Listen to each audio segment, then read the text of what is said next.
Cooking சேனலில் இன்னைக்கு சுவையான லட்சுமி குக்கிங் சேனலில் இன்னைக்கு எங்கள் ஊர் மதுரை ஸ்டைலில் வெந்தயக்களி எப்படி வைக்கிறதுன்னு பார்த்தலாம். இப்போ 1 டம்ளர் புழுங்கல் அரிசி, 1/2 டம்ளர் வெந்தயம் ஊற வச்சாச்சு. 2 மணி நேரம் நல்லா ஊற வச்சதை வடித்து எடுத்துகிட்டு வந்துடலாம்.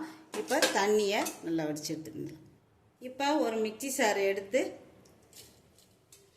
ஊற வச்ச அரிசியையும் வெந்தயத்தையும் சேர்த்துக்கலாம். 1 டம்ளர் புழுங்கல் அரிசி, 1/2 டம்ளர் வெந்தயம். இந்த வெயிலுக்கு நல்லதுங்க.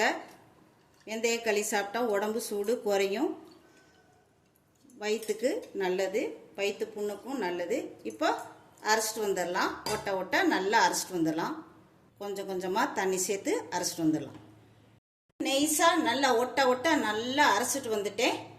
இப்போ வேற ஒரு பாத்திரத்தில் மாற்றிக்கலாம்.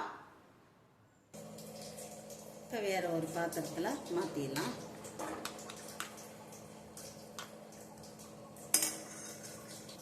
இப்போ அரைச்ச புழுங்கல் அரிசியும் வெந்தயம் ஊற வச்ச அரைச்ச அந்த களி பேஸ்ட்டை நல்லா கரைச்சி விட்டுக்கிறலாம்.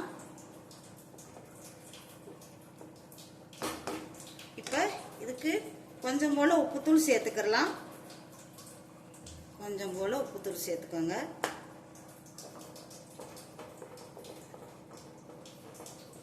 கட்டி இல்லாமல் கரைச்சி எடுத்துக்கிறணும். கொஞ்சம் தண்ணி சேர்த்துக்கிறலாம்.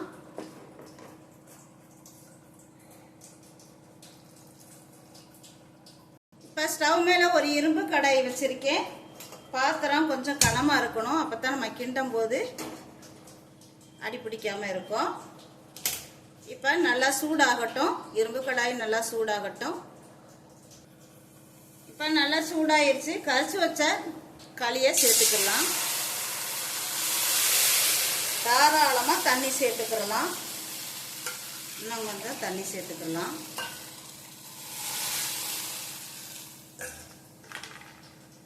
அடி பிடிக்காம இருக்கணும். கொஞ்சம் சிம்மில் வச்சு கிண்டிக்கிட்டே இருக்கணும்.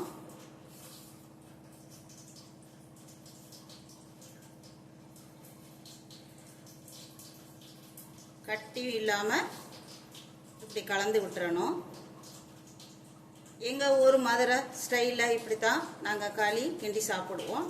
இது கூட நல்லெண்ணெய் சேர்த்து கருப்பட்டி சேர்த்து தொட்டு சாப்பிட்றதுக்கு அருமையாக இருக்கும். இந்த வெந்தய களி வெயில் காலத்தில் இது அதிகமாக சேர்த்துக்கிறலாம். வயிற்று புண்ணை ஆற்றும், உடம்புக்கு அவ்வளோ குளிர்ச்சியை தரும், சூட்டை தணிக்கும். சேர்த்துக்கிறலாம் வெந்தய களி.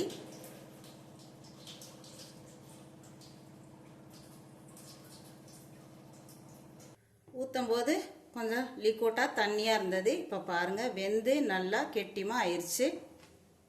அடி பிடிக்காமல் இருக்கிறதுக்கு கிண்டிக்கிட்டே இருக்கணும். ஸ்டவ்வை சிம்மில் வச்சு நல்லா வேக விட்டு வேக நம்ம அப்படி கிண்டிக்கிட்டே இருந்தால் வெந்து வந்துடும். பலன்னு வேகணும். நல்லா இந்த பாத்திரத்தில் ஒட்டாமல் வரும். அப்போ களி ரெடி ஆயிடுச்சுன்னு அர்த்தம். கிண்டிக்கிட்டே இருக்கணும்.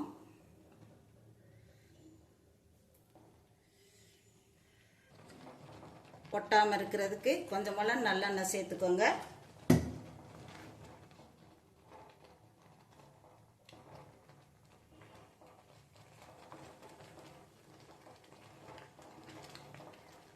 நல்லா கொதிச்சு ஸ்டவ்வை சிம்மில் வச்சு நல்லா கொதிக்க விட்டு நல்லா கொதிக்க நம்ம இப்படி கைப்படாமல் கரண்டியை வச்சு கிண்டிகிட்டே இருக்கணும். அப்போ தான் அடி பிடிக்காமல் இருக்கும். நல்லா பலன்னு வரணும். வெந்து ஒட்டாமல், பாத்திரத்தில் ஒட்டாமல் வரணும். அடி பிடிக்காமல் கிண்டிக்கிட்டே இருக்கணும். அப்போ தான் அடி பிடிக்காமல் இருக்கும். நல்லா தண்ணியெலாம் வற்றி கெட்டியமாக ஆயிடுச்சு பாருங்கள்.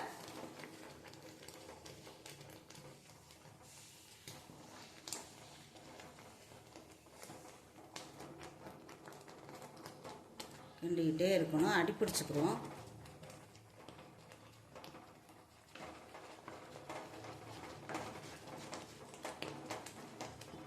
மேலே தெரிக்கும். பார்த்து நிதானமாக பொறுமையாக கிண்டிக்கிட்டே இருக்கணும். கொஞ்சம் போல் நெய் சேர்த்துக்கலாம். விருப்பப்பட்டால் நெய் சேர்த்துக்கலாம். நெய்யும் சேர்த்துக்கலாம், டேஸ்ட்டாக இருக்கும். நல்லெண்ணெயும் சேர்த்துக்கலாம்.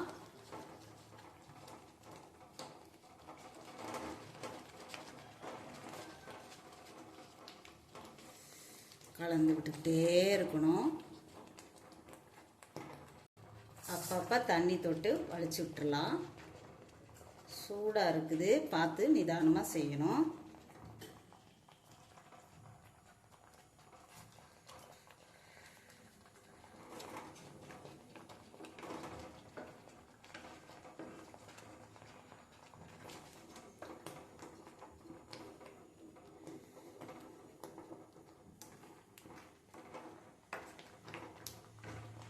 கொஞ்சம் நேரம் ஆகும். நம்ம வெயிட் பண்ணி தான் கிண்டி சாப்பிட வேண்டியதான். நல்லா வேகணும். கொஞ்சம் வெயிட் பண்ணணும் வேகிறதுக்காக.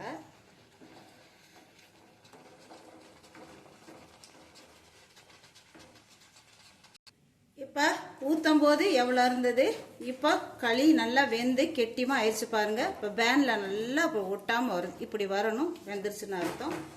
இன்னும் ஒரு 2 நிமிஷத்தில் நம்ம ஸ்டவ் ஆஃப் பண்ணிக்கலாம்.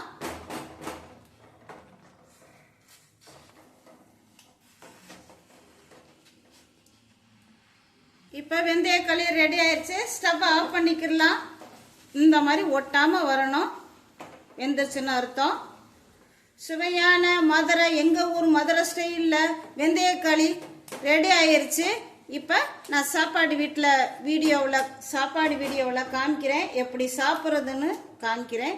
இப்போ உடம்புக்கு குளிர்ச்சியை தர வெந்தய களி ரெடி ஆயிடுச்சு எங்கள் ஊர் மதுரை ஸ்டைலில். இந்த சேனலுக்கு, சித்து ராஜலட்சுமி சேனலுக்கு சப்ஸ்கிரைப் பண்ணுங்க, சப்போர்ட் பண்ணுங்க, லைக் பண்ணுங்க, ஷேர் பண்ணுங்க, கமெண்ட் பண்ணுங்க ப்ளீஸ். நான் கடந்து வந்த பாதை ப்ளீஸ். Sidhu ராஜலட்சுமிக்கு support.